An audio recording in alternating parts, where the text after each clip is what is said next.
What's up, everybody? How's everybody doing? Just checking in with you. Of course, this is your boy Ray Rob. It's been a minute. Just want to tap in with everybody real quick. Hopefully, everybody's had a good couple of weeks. This year's kind of flying by for real. It's almost July. A lot of things going on. 4th of July weekend is coming up. Really more of an extended version because the 4th of July is actually on Tuesday. And so for a lot of companies, they usually give you, if I'm correct, probably Monday off and Tuesday. Or some may only give you Tuesday off. But I'm feeling good. I got about 9 days off. I actually work on the 4th for a couple hours. Got a couple things I got brewing. But just want to tap in with y'all real quick. Let y'all know a lot of things going on in sports. Getting closer to a month away from Spence Crawford. As I said, it's a fight that I've been aching to see for years. They're still in their prime. Can't wait for it. As it gets closer, I'll give my prediction. Both are undefeated. Whoever you choose is not a bad choice. These are the elite of the elite. Glad to be able to see them finally get it on. So that's one thing on the horizon. That's a month away. Free agency starts Friday in the NBA. A lot of decisions are going to be made.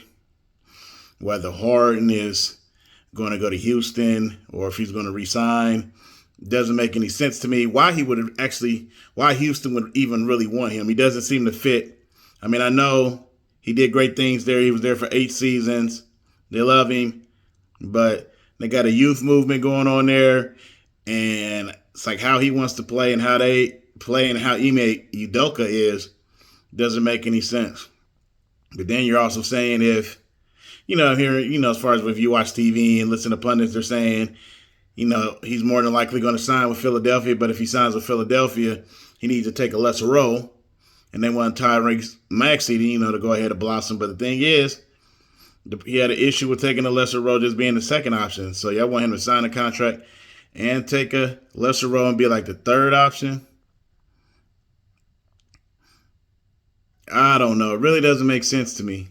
It doesn't make sense to me.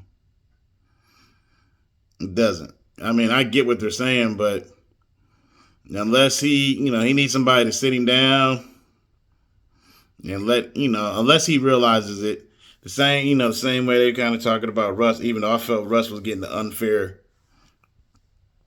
as far as unfair criticism. I mean, he did some things wrong, but at the same time, he got a lot of unfair criticism. With James, a lot of it is warranted. He comes up very small, doesn't seem like he cares. You can see the best way that they need to play, but it's a problem for him. When him and Chris Paul played in Houston, whichever one of them didn't have the ball, they would just go stand on the side and wouldn't cut or do anything. I mean, it's just, some people are how they are. I mean, great basketball player, but I feel like Tobias Harris has had to take a step back. He went from being the second best option, the third best option when Ben was there, because it was really Joel, Jimmy, then Tobias as far as offensive, and Ben could just be anywhere from 1 to 4. Then he's supposed to be the second, and now he's the fourth. You know where Tobias should go?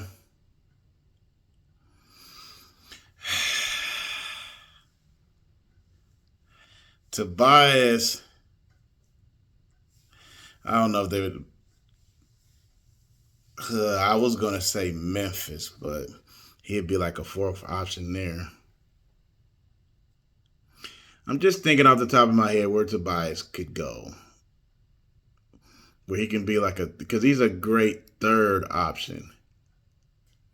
But with Philly, he's a clear fourth option.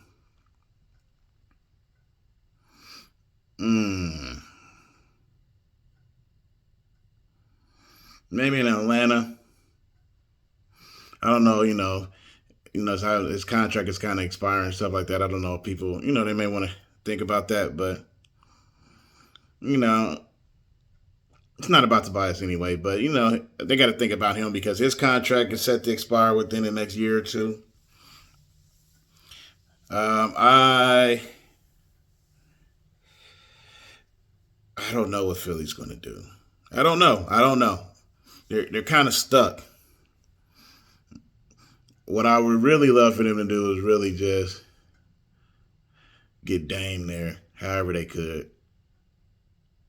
But it doesn't make sense to send Tyrese Maxey to Portland because Portland already has 3 guards, which nobody seems to be talking about, that want the ball. Got Scoot Henderson, Anthony Simons, and Dame. Now, I don't know if this is going to work like the bad boys with Joe Dumars, Isaiah Thomas, and the microwave, Vinny Johnson.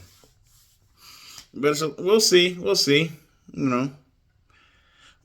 Washington has a lot of point guards. I still feel like Phoenix needs to find some way to get Tyus Jones.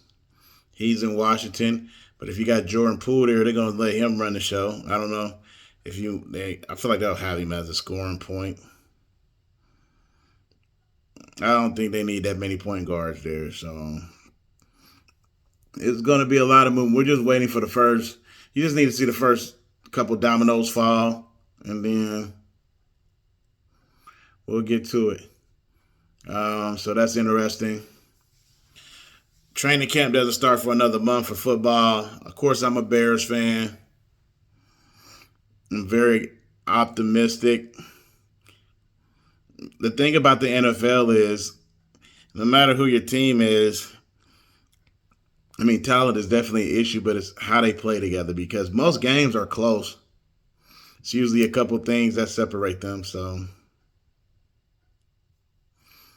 it's usually sometime in that third quarter with 4 minutes or less to go, going into the fourth quarter within 9 or 8 minutes left to go. That time period is usually the most crucial time, and then the better team, usually the most disciplined team, usually starts to show their mettle, whether they're down or they're up. And then they usually win the game. But most NFL games are usually close. So, the Bears went 3-14. I can tell you at least 7 to 8 games that they could have won. They should have won. They were in it to win, but made mistakes. Things happen that literally cost them the game. So, and that's what a lot of NFL teams. So people can go worst to first if you make improvements, especially if you get off to a good start. Because like you said, the games are going to get close. Usually how it is. Maybe a good team may struggle. They may be 2-4 or something like that. And the other team that you didn't expect may be 4-2. And then the good teams that may be 2-4 are going to turn it around. And then sometimes the teams that's on the border, they may just need to get that little confidence, see that they can win those close games, and then they may be able to sustain it. As they say, most of the time, there's at least 6 new teams in the playoffs every year. So I'm going to be watching that. We're very eager to see that. I do have the Bears going to the playoffs, though. I will say that. I'll give more in depth as we get closer to the season. But I just really wanted to come on here and just talk a little nonsense to y'all. Talk a little sports. 4th of July weekend, extended week is coming up. I hope everybody has a blessed one. Tune in. As you guys know, my social media handles, I'm Ray. Call me Ray Rob or Rob for people if this is your first time seeing this. My social media handles is at Ray Rob, REIROBB 97.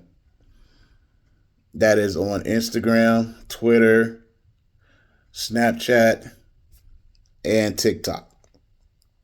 You can go see the Ray Rob Report Facebook page, REIROBB Report Facebook page for any updates. And it was good talking to y'all. A different form of the derivative, uninhibited, spirited.